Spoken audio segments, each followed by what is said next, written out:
제가 설교를 준비하면서 이 인터넷 서점이죠. 인터넷 서점 사이트에다가 성공이라는 검색 단어를 한번 쳐봤습니다. 성공에 관련된 책자가 한 몇 권쯤 나왔을까요? 국내 서적만으로는 약 26,000여 권 이상이 나와 있습니다. 그만큼 현대를 살아가는 우리들, 그리고 미래에 대해서 많은 생각을 하고 있는, 또 그것을 준비하는 사람들에게는 누구나 자신에게 속한 일, 그리고 미래에 대해서 성공을 갈망하고 또 그것을 위해 열심히 노력하고 있습니다. 그런데 성공이라는 것이 무작정 열심히 하고 노력하는 것만으로 되는 것이 아니라, 한편으로 보게 되면 어떠한 성공한 사람들의 스토리, 이야기를 들어보면 그들은 성공할 수밖에 없는 그들만의 어떠한 노력이나 그들만의 어떠한 방법, 그들만의 어떠한 루틴과 공식들이 있었던 것을 볼 수 있습니다. 지난번 사무엘상 17장 말씀, 제가 지난번 제 설교를 기억하십니까? 다윗과 골리앗 사건이었었죠. 그 속에서 우리는 이 사울의 모습을 바라보면서 우리가 넘어질 수밖에 없는, 삶에서 넘어지는 이유에 대해서 한번 함께 살펴보았습니다. 그래서 우리가 삶 속에서 하나님이 어떠한 분이신지, 그리고 하나님께서 나에게 어떠한 구원을 베푸셨는지에 대해서 우리가 망각하고 잊어버린다면, 우리는 제 아무리 내가 세상에서 사울처럼 남들보다 더 뛰어난 피지컬, 남들보다 더 뛰어난 조건과 능력과 어떠한 이유를 가졌다 하더라도 하나님 없이는 넘어지고 또 실수할 수밖에, 또 실패할 수밖에 없다라는 것을 우리는 지난번 말씀을 통해서 함께 보았습니다. 이와 반대로 오늘 말씀에서는 한번 다윗을 한번 유심히 좀 살펴보고자 합니다. 지난 말씀에서 다윗이 가지고 있었던 정의는 무엇이었습니까? 오직 만군의 여호와 하나님의 이름으로 나아간다라는 것을, 우리는 그 고백을 지난 말씀을 통해서 보았습니다. 그런데 오늘 이 말씀을 함께 이다가 살펴보게 되면, 다윗은 위기의 순간만이 아니라 그에게 찾아온 최고의 기회, 절호의 찬스에도 여호와 하나님의 이름을 기억하며 나아가는 것을 볼 수 있습니다. 그래서 오늘 말씀을 통해서 우리가 삶의 위기의 상황 말고도 우리가 어떠한 선택과 기회의 순간에서도 여호와 하나님을 기억하며 그분만이 우리의 참된 승리의 공식, 성공의 공식이 된다는 것을 기억하시는, 또 그것을 함께 우리의 삶에 적용해 나아가시는 오늘 말씀의 시간이 되었으면 좋겠습니다. 그래서 지난 17장부터 오늘 26장까지 사이의 이야기를 간략하게 우리 요약해 보도록 하겠습니다. 다윗은 골리앗과의 전투에서 승리를 거두게 됩니다. 그래서 많은 이스라엘 백성들이 박수를 치며 환호하며 즐거워하지만 그에 대해서 기뻐하지 않는 단 한 사람이 있었어요. 누구였죠? 사울이었죠. 왜 사울은 기뻐하지 못하였습니까? 이 전쟁을 통해서 자신이 받아야 할 영광과 찬사를 자신이 받지 못하고 되려 다윗에게 천천히요 만만히요 라는 그 구절을 통해서 볼 수 있듯이 돌아갔기 때문입니다. 그때부터 사울은 이 다윗을 평생 대적으로 두고 이제 다윗을 죽이려 달려들게 됩니다. 수많은 위기의 상황, 또 죽을 뻔한 상황이 다윗에게 있었지만 다행히도 이 요나단의 도움으로 인하여서 이제 광야로 빠져나가게 됩니다. 여기서 끝날 사울이 아니죠. 광야에까지도 다윗을 잡기 위해 쫓아가게 됩니다.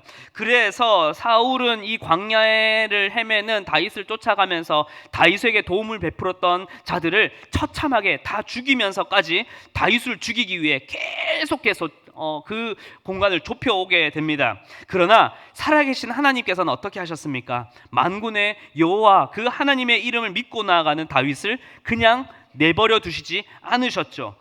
그에게 찾아온 모든 위기 상황에서 하나님께서는 정말로 기가 막힌 방법으로, 그리고 위기를 기회로 바꾸셔서 정말로 이 다윗을 구사일생으로 구출해내시기도 합니다. 그리고 오늘 말씀에서 그에게 사울을 죽일 수 있는 두 번째 기회가 찾아오게 됩니다. 다윗이 십광야에 있는 이 하길라 산에 있을 때 사울은 이 사실을 알고 군사를 쫙 모아서 거기서 이 준비를 하게 됩니다. 자리를 잡게 된 것이죠. 그런데 이 모습은 24장에서 이 엔데기의 한 굴에 있었던 모습과 매우 유사합니다.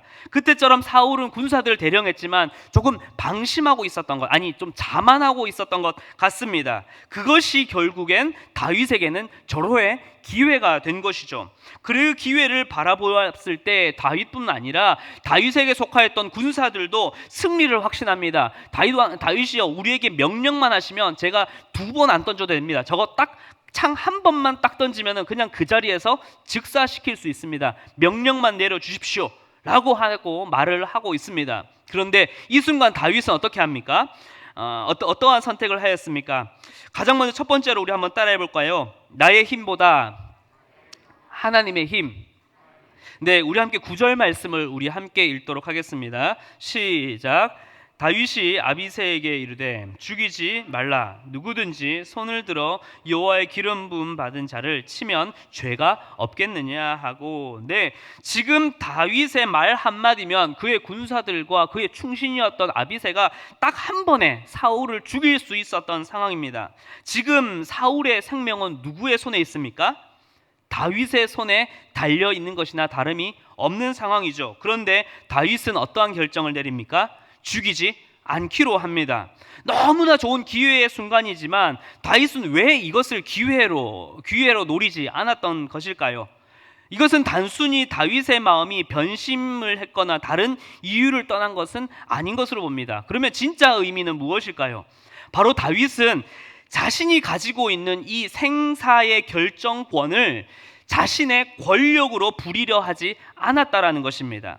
이어지는 다윗의 고백은 무엇입니까? 사울이 아무리 악한 왕이라도, 그가 아무리 악해서 나를 죽이려고 한들 여호와께서 기름 부음 받은 자를 자신의 어떠한 권력과 자신의 어떠한 결정과 판단에 따라서 함부로 죽이지 않겠다라는 것이죠.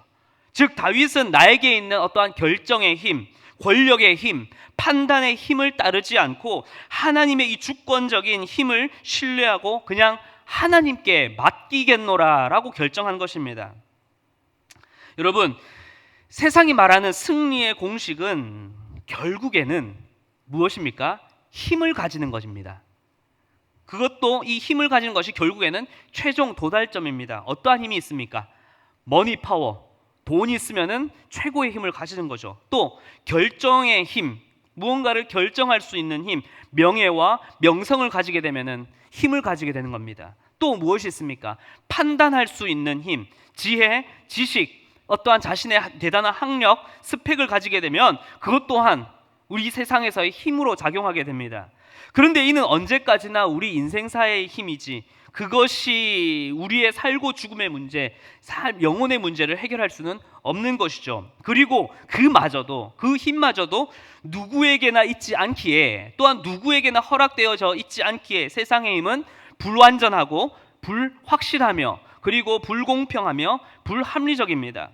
그래서 우리는 이 세상의 힘을 가지곤 싶으나 여전히 우리는 뒤 한켠으로는 신뢰하지 못하는 이유가 거기 있죠. 언제 무너질지, 언제 사라질지, 언제 없어질지 모르니까요. 그런데 사울은 어떻게 했습니까? 사울은 바로 이 힘을 끊임없이 갈망했고 또 이것을 가지고자 끊임없이 달려왔습니다. 그런데 실패하다 보니 지금 이 순간에는 어떻게 합니까? 다윗을 통하여서 그것을 빼앗고자 한 것이었습니다. 그런데 이러한 힘 앞에서 다윗은 어떠하였습니까? 다윗은 달랐습니다. 다윗은 진정한 하나님의 백성의 힘과 승리는 오직 하나님께 있다라는 것을 잘 알고 있었습니다. 자신은 세상에서 내놓으라 할 힘도 능력도 없어도 또 그러나 그것을 능히 이기게 하시며 세상의 힘으로도 얻을 수 없는 영혼과 생명을 주시는 분이 바로 누구시다? 하나님이라는 것을 그는 너무나 잘 알고 있었기 때문입니다. 그리고 바로 이 승리의 공식, 하나님이라는 이 내 삶의 이 믿음의 공식은 위기 순간에서만이 아니라 내게 주어진 절호의 찬스, 이 기회의 순간에도 여전히 유효함을 오늘 말씀에서 보여주고 있습니다. 기회의 순간에도 하나님을 믿는 것, 위기의 순간이 아니라 내게 주어진 아주 좋은 찬스의 순간에도 하나님을 믿는 것, 이게 진짜 하나님을 믿는 것 아니겠습니까? 우리 인간은 그렇죠. 위험한 위기의 순간에는 1%의 희망만이라도 있다면 그것이라도 어떻게든 잡아보려고 그렇게 썩은 동아줄을 붙잡고자 하는 게 바로 우리 인간입니다. 그런데 반대로 기회의 순간에는 어떠합니까? 10%의 위기가 있음에도 우리는 어떻게 합니까? 90%의 성공이 있잖아라고 우리는 그 성공의 영광과 거기에 있는 희망과 만족에 눈이 멀어서 우리는 우리의 판단과 우리의 선택에 따라 소위 질러버리는 게 우리 인간입니다. 그래서 우리의 판단과 결정은 어찌 보면은 위기의 상황보다 기회의 순간에 더 바보 같습니다. 당장 내가 할 수 있을 것이라는, 내가 영광을 차지할 수 있을 것이라는 바로 그 교만함 때문에 우리는 여전히 위기의 순간에 무너져 버리게 되는 것이죠. 그러나 다윗은 그 기회의 순간에도 어떻게 하고 있습니까? 바로 하나님을 떠올리고 있습니다. 하나님의 공식을 생각하는 거죠. 전쟁이 불리하게 작용하는 그 위기의 때나, 아니 승세가 우리에게 99% 왔는 그 승리의 순간에 왔는 그 기회의 순간에서도 어떻게 해요? 그 모든 전쟁을 주관하시는 분은 누구시다? 바로 하나님이시라는 것을 다윗은 여전히 기억하고 있다라는 것입니다. 그렇게 그는 하나님께서 주신 그 말씀과 계명을 여전히 따라 나아가는 것을 볼 수 있습니다. 사랑하는 성도 여러분, 위기의 순간보다 기회의 순간에 더욱 하나님의 말씀을 떠올리시는 여러분들이 되길 기도합니다. 내 안에 부풀어져 있는 세상의 어떠한 성공 공식, 내 사업 이대로만 잘하면 진짜 대박 터뜨릴 수 있다, 우리 가정 이렇게만 하면 화장실 2개, 3개, 저 넓은 잔디밭 가지고 있는 집 가질 수 있고 차 2대, 3대 세울 수 있는 집으로 갈 수 있을 거야. 그렇게 세상에서의 승리와 성공 공식에 도취되어서 내 성공의 승리의 교만과 허영에 갇히는 것이 아니라 위기의 때나 기회의 때나 승리가 눈앞에 있는 그 상황에서도 여전히 어떻게 해요? 우리를 위해 일하시고 우리에게 선하고 아름다운 그 길을 내시는 그 여호와 하나님을 신뢰하며 나아가시는, 또한 그분을 따라 나아가시는 여러분들이 되길 간절히 기도합니다. 두 번째입니다. 우리 다시 한번 더 따라해 볼까요? 나의 해결책보다 하나님의 해결책. 네, 두 번째로 다윗은 자신의 해결책보다 하나님의 해결책을 더 신뢰하고 있습니다. 우리 함께 10절 말씀을 함께 읽겠습니다. 10절입니다. 시작. 다윗이 또 이르되 치시리니 혹은 죽을 날이 이르거나 또는 전쟁에 나가서 망하리라. 자, 지금 다윗은 앞으로의 모든 해결책마저 그 방법이 설령 복수라 하더라도 누구에게? 하나님께서 알아서 하실 것이라, 하나님께서 사울의 생명을 알아서 어떻게 해서는 하실 것이라 고백을 합니다. 봅시다. 자신이 지금 이 순간에 사울을 죽이면 이 모든 상황의 어려움은 완벽하게 해결될 것입니다. 당연히 지금 도망자의 신세도 끝날 것이고, 지금 이스라엘 백성들에게는 사울보다 바로 자신 다윗이 더 신뢰를 받고 또한 영광을 받고 있는 상황이기에 다윗은 지금 사울보다 더 칭송받는 왕이 될 수 있는, 어찌 보면은 가장 최고의 기회가 바로 지금 이 순간입니다. 아주 완벽한 시나리오대로, 그리고 최고의 해결책이 바로 이 순간 한 번만 눈 질끔 감으면 세워지는 상황입니다. 그런데 다윗은 어떠합니까? 그러지 않는 것이죠. 다윗은 하나님의 말씀대로 복수하는 것을 금하고 오로지 진정한 재판관이신 하나님의 그 공의와 그분의 말씀을 선택하기로 따릅니다. 그리고 다윗은 어떻게 합니까? 사울 왕 곁에 있었던 창과 물병만 가지고 나오게 됩니다.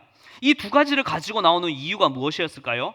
창은 바로 왕의 권력, 그 권위를 상징하고 있는 물건이고, 물은 곧 생명을 상징하는 물건입니다. 즉 다윗은 지금 자신의 힘으로 사울의 생명을 빼앗아 올 수 있었고, 자신의 결정으로 사울의 왕권을 빼앗을 수도 있었음을 누구에게?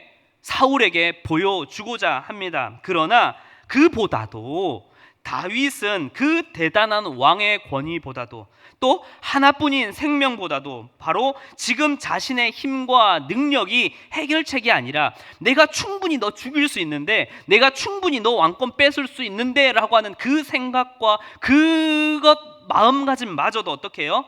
나의 해결책이 아니라 오로지 하나님만이 나의 힘이시자 하나님만이 나의 해결책이 되심을 바로 내 자신에게, 그리고 그것을 바라보는 사울에게 믿음의 고백으로 들려 보여주고 있는 것입니다. 우리 함께 23절과 24절 말씀을 우리 함께 읽도록 하겠습니다. 시작.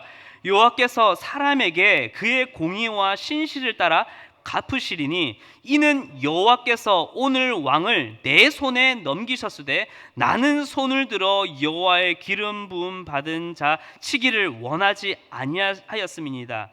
오늘 왕의 생명을 내가 중히 여긴 것 같이 내 생명을 여호와께서 중히 여기셔서 모든 환난에서 나를 구하여 내시기를 바라나이다 하니라. 아멘. 네, 24절에서 고백에서 우리는 알 수 있어요. 충분히 내가 나를 죽일 수 있었고 충분히 할 수 있었다. 그러네 어떻게 해요? 그러나 그것이 아니라 왕의 생명을 내가 중히 여겼다. 내가 너 안 죽였었어. 그런데 그것이 단순히 나의 어떠한 자랑, 나의 힘에, 나의 어떠한 결정에서 비롯된 것이 아니라 무엇이요? 내가 주님께 받은 그 은혜, 그 힘과 그 생명이 나에게 주어졌기에 나는 그렇게 쉽게 너를 죽이는 복수를 하지 않겠다. 복수를 권력으로 삼아 행하지 않겠다라고 믿음의 고백을 하는 것이죠. 참 멋있지 않습니까? 다윗은 자신의 힘과 결정권이 곧 자신의 해결책이라 생각한 것이 아니라 비록 자신 앞에 문제가 당장 해결되지 않을지언정 다시 사울이 그 다음날 나를 또 죽이려고 찾아오고 나는 또다시 굴로 광야로 저 어려운 상황으로 도망칠지라도 그렇게 기회가 도리어 위기가 되어서 나에게 찾아올지언정 어떻게 해요?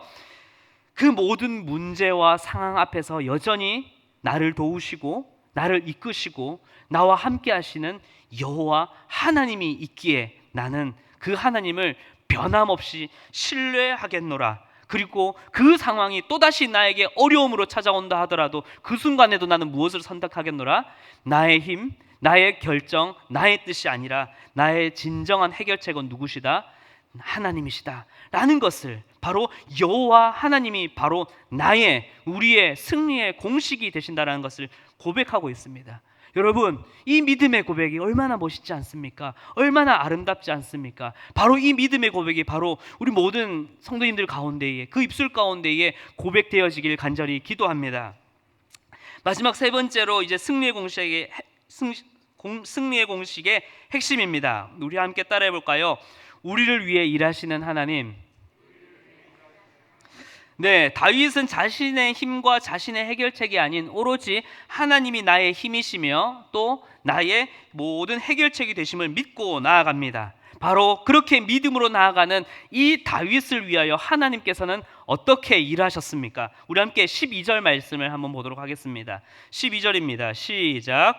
다윗이 사울의 머리 곁에서 창과 물병을 가지고 떠나가되 아무도 보거나 눈치채지 못하고 깨어있는 사람도 없었으니 이는 여호와께서 그들을 깊이 잠들게 하셨으므로 그들이 다 잠들어 있었기 때문이었더라. 아멘.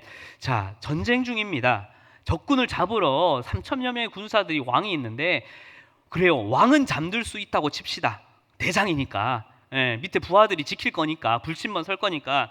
그런데 어떻게 이 수많은 군사들과 장수들까지 다 누워서 잠들 수 있겠습니까? 더욱이 이 수많은 군사들이 사울 왕을 중심에 두고 둘러싸고 3천여 명이 둘러싸고 있는데 어찌 그 사이로 살금살금 이 군사들이 간다 한들 어떻게 이 사울이 있는 진영 그 중심부에 갈 때까지 그 군사들이 한 사람도 안 깰 수가 있겠습니까?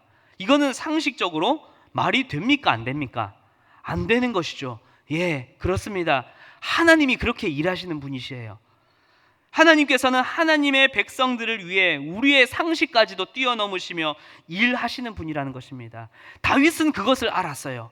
그것을 믿었어요. 이미 다윗과 골리앗의 그 사건에서부터 이미 나에겐 상식이 통하지 않는다. 하나님 앞에서는 상식으로 이루어질 수 없는 일을 하나님께서는 해 나아가고 계신다는 것을 다윗은 신뢰하고 있었기에 지금 이 순간에도 그 위험천만한 그 군사들 사이로 걸어가는 그걸 마저도 어떻게 해요? 만군의 여호와 하나님의 이름을 신뢰하며 나아가는 것을 볼 수 있습니다. 이 모든 군사들이 잠들게 하신 분이 결국 누구시다? 성경은 이야기하고 있습니다. 여호와께서 하셨으므로 하나님은 하나님의 힘과 주권을 믿고 나아가는 그 하나님의 백성을 위해 바로 이렇게 일하시는 분이 누구시다? 따라해보겠습니다. 우리 하나님, 나의 하나님. 네, 그분이 바로 우리의 하나님이십니다. 여러분, 이 사실을 믿으십니까? 바로 이 위대하신 하나님, 이분이 우리의, 그분만으로 우리는 이미 진정한 승리자가 된다라는 것입니다. 이 놀라우신 하나님이 우리와 함께 하시고 일하신다는데, 하나님의 자녀된 우리가 그 하나님을 의지하고 살아간다면 어찌 이 세상 속에서 승승장구하지 않을 수 있겠습니까? 이것이 바로 그 하나님과 함께 걸어가는 것, 그 주님이 바로 우리의 승리가 되신다는 것, 이것이 바로 하나님, 우리의 진정한 힘, 우리의 진정한 해결책이 된다라는 것입니다. 세상이 보기에 저 사람은 성공할 것이라 호언장담하고 정말로 대단한 왕이 될 것이라 했던 사울이었지만, 그는 하나님이 함께하지 않았기에 그는 완전히 몰락할 수밖에 없었습니다. 반대로 세상이 보기에 다윗은 너무나 미약한 존재였습니다. 너무나 힘이 없었고 연약한 존재였고, 쟤는 절대로 왕이 될 수 없어, 아니 왕이란커녕 저 한 사람도 이길 수 없어라고 했었지만, 또 그렇게 왕이 될 만한 제목이 아니었지만, 그러나 하나님을 믿고 신뢰하는 그 믿음 가운데 하나님께서는 그 다윗을 위해 일하시고 그 힘든 상황을 도리어 하나님의 일하심으로 기회를 만드셔서 놀라운 길을 열어보시는 분이 바로 하나님이십니다. 그렇다면 오늘 여러분은 어떠한 공식으로, 어떠한 믿음의 고백으로 오늘 하루를, 내일 하루를 살아가길 원하십니까? 말씀을 마무리하겠습니다. 사랑하는 성도 여러분, 세상의 힘의 공식 아까 보았었죠. 머니 파워, 판단의 힘, 그리고 결정의 힘, 그 외에 수많은 힘의 공식들 앞에서 우리 자신을 바라보면 너무나 연약해요. 아무것도 가질 수 없을 것 같고, 세상은 그렇게 지혜롭고 명예롭고 모든 것을 그렇게 힘 가운데 하고 있지만 우리는 아무것도 할 수 없는, 보잘것없는 존재 같아 보일 수 있습니다. 또 세상의 강함과 유혹 앞에 우리는 언제나 속수무책 당해버릴 것만 같고 넘어지고 쓰러질 것만 같을 것입니다. 그러나 우리를 위해 일하시는 그 하나님께서는 그를 믿고 나오는 우리와 언제나 함께 하시고 우리의 생각을 뛰어넘는 그 방법으로 일하실 것을 우리에게 말씀하고 계십니다.